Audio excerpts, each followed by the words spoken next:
Reset.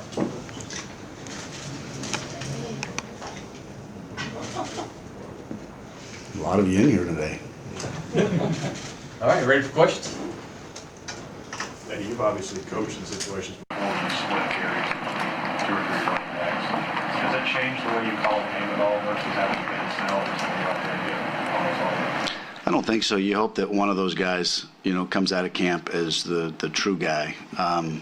We are a little bit, I think, in 2016 when I first got here, we used 3 backs and that worked pretty well with Benny and Boom, and we had some guys that could run the ball and you felt confident.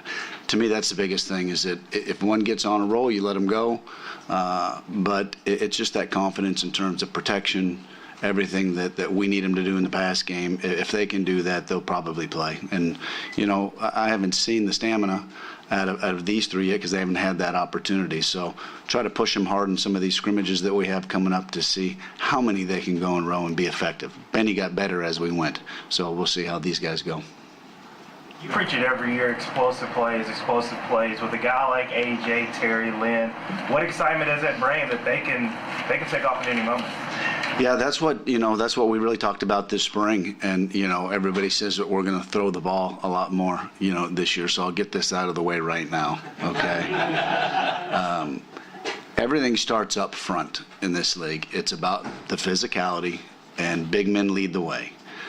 And if you cannot run the ball, you're going to have a hard time winning in this league. We want to be balanced. We want to be a little bit more balanced this year. So if you had 80 plays, if you had 40 throws and 40 runs, that would be perfect. That's the perfect scenario. What we've got to do is we've got to be more efficient in the passing game and more explosive. And then with, as you talked about AJ and maybe some of these backs, we could maybe have some more explosive runs as well. 1 out of every 8, we want to have a 12-yard run or a 16-yard pass play. I think we've got some guys outside now that can help Terry and our quarterbacks make some plays, not just Lynn, because people will start doubling him and making it difficult, and we'll find ways to get Lynn the ball. But I think we've got some guys outside now that have matured enough that can really help us be more explosive.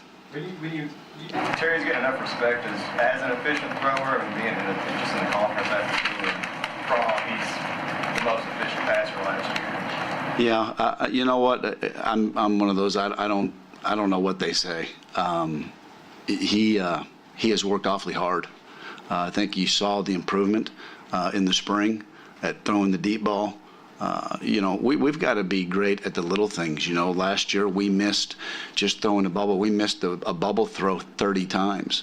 So you're talking about your slot receivers, Lynn being that most of the time, where he could have thrown that out there. And, that's 50, say just we get half of them right this year. That's 15 more touches for your best player. And he's going to improve on those things in our RPO game.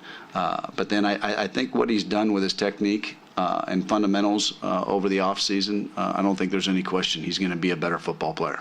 You said that you don't really hear the outside, and I know last year with C.J. Conrad there was a lot of pressure to get him involved in the offense. This year, what's your view for the tight end position overall, and do you have the pieces to execute that view? We certainly have the pieces. I really like all those guys. Our tight ends are going to look really good coming off the bus. Again, I think you've seen my mentality, of yes, we are going to be physical and we do need to run the football, but, play action pass using those tight ends that can run, I think all of them can do that. You get them involved that way and you use your personnel. CJ's got a chance to do some special things where he's at because some of the coaches talking about that the guy can block. And sometimes that's out of, those guys don't do that anymore in this world. And I think CJ's gonna be really successful in that league because what we asked him to do there, I think that's gonna help him. We always knew he could catch, but there's some times there where they doubled him, or they took some things away, and then as we got later into the year, it got a little bit better for him. So those guys are weapons. They can run, and I'm excited about that group. Eddie, Mark said he was mesmerized by what Keaton Upshaw could possibly bring to the table. What are some of the things you've seen that mesmerize you? Number one, as big as he is how well he runs. There's no stiffness. He runs very smooth. What I liked about him is that he'll stick his face in there. And he'll get after it. And big bodies like that, sometimes they don't. Early guys, freshmen, that physicality becomes tough. And he showed us that he can do both. Eddie, what kind of jump do you think you'll see in Terry in that he's the incumbent, though he has to win the job? He's healthy, he knows the playbook, the players know him and trust him now, and he's the voice in the huddle compared to last year at this time. What kind of jump do you think of seeing him? I think you saw a little bit of a jump with Steven Johnson just at the end of his first year as he finished it, and then into the second year. Again, managing the game, understanding. The things I want to see from Terry is this: is that, you call a first down play, you're looking for a certain coverage, and we've got an alert, and we're going to throw a deep shot maybe, and all of a sudden they roll, and he knows exactly the coverage. He knows exactly that alert is done right now. He goes to number 2 and he goes to his check down, and we're done. Those are the things that we did not do very well, and we've got to be better in terms of our football IQ at that position, and that's usually what happens from year 1 to year 2, and then so that's really what I'm really looking forward to him, is understanding this offense better for us to get out of second and longs and that third and long situation. We got to stay out of that, and we did not do a very good job kind of in the middle of the season of that. Rich Brooks used to talk about Andre Woodson when he evolved. He said, it's not that he gets us into the right play, he gets us out of the wrong play. Is that what you're talking about? Yes. That's exactly right. You've got percentages and you've got information and statistics and all that, and you use them, and they're really good. But those guys on the other side are smart too, so they're going to change things up. You call it again, and you have that opportunity for a shot play. When they give it to you, take it. If not, check it down. You see the great ones in the NFL do it all the time. The Patriots running backs catch a lot of footballs, and that's because that guy that's the center, he understands that rush is coming. He doesn't want to get hit, and he understands what a 3-yard gain, a 4-yard gain is, because now he's going to be in that 3rd and 4, 3rd and 5 area, and that's where we need to be. That's when we were really, really good last year. So is there an expectation that our running backs are going to get out into the passing routes a little bit more this season? There's no doubt. We did this spring. Our guys caught more balls this spring than they ever have. And that's understanding really the whole package too for them, in terms of blitz pickup, knowing, when you can get out, and, there should be times when we're in 6-man protection, but they get out so fast because they understand what's going on defensively. It's easy when it's no back and they've got free release, but when you watch those NFL running backs, they get out because they understand body language, they understand rotation, they're looking at the same thing that the quarterbacks are looking at, and so I expect our guys to catch some more balls, and Terry being able to understand where those tight ends are on his checkdowns and where those running backs are. Marketing stuff talk about making routine look routine and having guys execute running the quarterback, so people execute running. Talk about the receivers he's going to be going to make contested catches. I think Josh Ali is starting to prove that he can do that. Isaiah Epps needs to be more consistent. He's got the speed, and so I'm looking for that to happen. But, the two guys that kind of came along at the end of the spring was Ahmad Wagner and Big Target.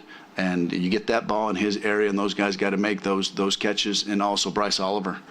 He was somebody at the end of the spring that I was really excited about and saw his progress. So that's going to be fun for that group as they come out. Again, as I started this, I do believe we've got some playmakers besides Lynn that can make some plays for our quarterback when that needs to happen, and that hasn't been consistent for us. And I think this is the time that it needs to happen.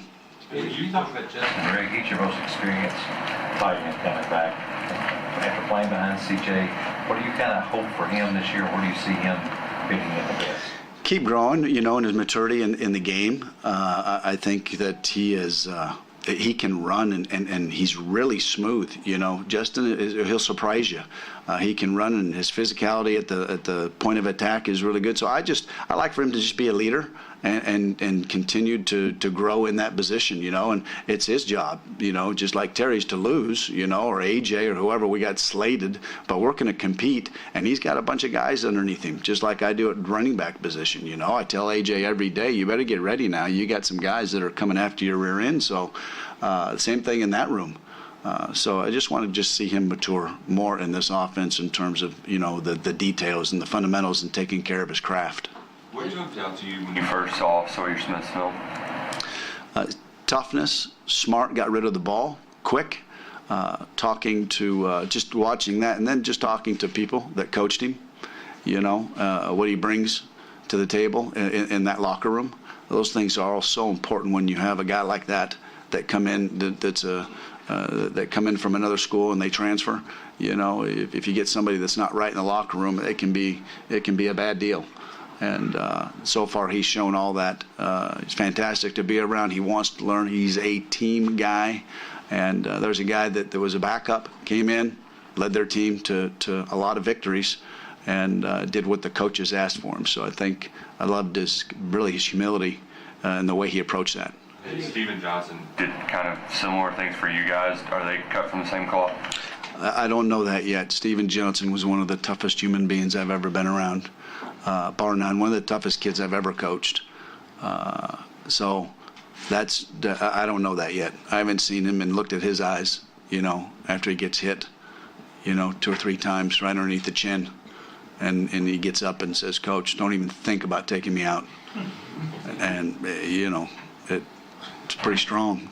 Eddie, a lot of guys, coaches in Boston, George, and a bunch of may have some concerns going into the season, but you've got a lot of guys who played a lot of snaps behind their head in rotation. How do you feel about those guys right now? You get the starting 5 that have had a lot of snaps, and then you've got Nasir and Mason Wolf. So you've got 7 guys right there that have played a lot of snaps here. Enough to where when you go out there that they've been through it, and so that's a good nucleus as we go. And then you've got Kenneth Horsey, and you've got Dotson, Nick Lewis, and some guys and Quentin Wilson that we're now developing. And those are the guys that will change places with those guys, and hopefully, we get some type of a rotation. And we got to find out through the competition here in the next 29 practices of who that nucleus is going to be. But I'm excited about where they're at and where we're going with that group. Do you think Alan Daly has taken the steps necessary to go to the next level this season? I do. In that slot position, you're going to have him and Cleavon Thomas, and Cleavon's he's going to be really the backup to both sides, and our Y and our F, and that's a young man that's got to do something as well. But Alan is a big physical guy. He's not the fastest guy, but he's really consistent. And as I heard Coach talk about that, as a freshman, he kind of hit a wall, and hopefully he'll have now after a year. That you see something different from him. I really like him. I like what we're going to have at that position because it's going to be awfully competitive. But we need something out of Cleavon Thomas. It's time for him to be a guy. It's time for Isaiah Epps to be a guy all the time. Not just here and there. There's no more time for that. That's not what we're looking for here. It's time to have grown man pants on and let's go. Why do you think it's been hard to find that consistency with some of those receivers? Some of them have been young when they first started out here. Epps and Ollie, should they have played as freshmen? Probably not. Alan Daly, probably not. But now we're in our 3rd year, right? You should see something really, really good out of these guys. You look at their bodies right now. You look at how they've trained with Coach Ed and Coach Hill, night and day. So, you look at our DBs over those DBs, all those DBs that left. You look at them when they were young, and it was frustrating. It was frustrating for Coach, and I think it's been frustrating for me, for Coach, for everybody, with the receivers too. But now they're bigger, stronger, faster, and they know this offense, and so we should have more production. How do you gauge their performance against like this new set of defensive backs? Obviously, we lost 5 guys that have graduated. Is there an expectation with this wide receiver group for them to come out and dominate out of the gate? Yeah, number one, I don't. That's not going to happen. We got good players over there. I want them to compete. We talked about it, last night. We got to compete. compete every single rep that you have. This game's about competing. And if there's a ball up in the air, it's ours, not theirs. So I don't see us just coming out and dominating, you know. But yes, do I want to win more? I do. I did last year. I did every year. I want to win at every drill, and even against those guys last year, you know. So that's the mentality. What do you like about Travis Tisdale? What did you guys, and can he get into the rotation? That'll be interesting. What I like about him is he's really fast. You know, as we talked about where we were with our running backs, and you know, we had guys that were, you know, 5'11" to 6'2", 200 pounds. We had the big guys, you know, and so we wanted a different change of speed.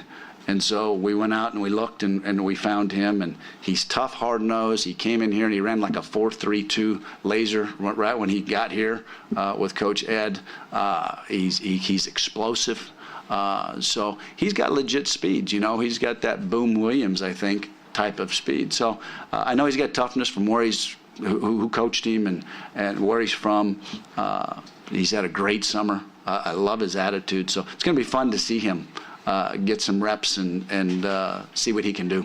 Yeah, Eddie, I heard a rumor out on the street last year that you may have felt a little handcuffed in executing your offensive philosophy. Can you confirm or deny? This offensive philosophy is about your person. I learned more in 35 years of coaching after my first year here. You can remember in 16, come from Cincinnati, we're fourth in the country, we're throwing it all over the place, but that was who we had personnel-wise. We came here, and Drew Barker, that first game, you know, we're throwing it. We had the guys around him, and we felt like he had the arm to get it done. And then he got hurt, and we had to do something. You know, who was, you know, personnel-wise, where were we? Well, our offensive line was really good. We had some really good backs, our tight ends, and we had a new quarterback. We got into this wildcat formation, and we tried every week to build around that package. People hadn't seen it, and we ended up with 2,000-yard rushers. And, you know, there was a point in there of about 2 or 3 games, and they said, where did this fool come from? And then we ripped off 6 games, and then you become a hero, and you're smart again. And I always, you know, I learned more that year about humility. And it's about team. It's about wins. Is it not still about winning the game? The only thing I could have done last year is screw it up. That's it. We have a brand new quarterback. We could run the ball. We had a great defense, and we played great special teams. So if I go back there and I want to rip it around because I want statistics, then I wouldn't be here right now, because that wouldn't have been very smart. So we're going to find out our personality of this team. We're going to see what Terry can do, always build around our quarterbacks, and then we're going to go from there. But it doesn't matter. The bottom line is win the game. My question, Folks, we have explosiveness is going to be talked about a lot this year, but tempo has never really been a part since that first year and you had to change things up. Do you have to play with more tempo to get more explosive play? I don't think so. I don't think so. What we have to do is we've got to be efficient on first down so we can have more plays. We weren't that efficiency in our first couple of years was really good. We're 4 yards or more on first down. Now you're creating more first downs. You know, in Cincinnati, we were even running the ball at 280 yards a game, 250 yards a game there. You know, we were number 1 in the country in first downs. And we weren't just playing lightning fast. It was about the efficiency of first down. So if you get more first downs, you've got more plays. Therefore, you have more chances at being explosive. Okay, well, thank you. Thank you.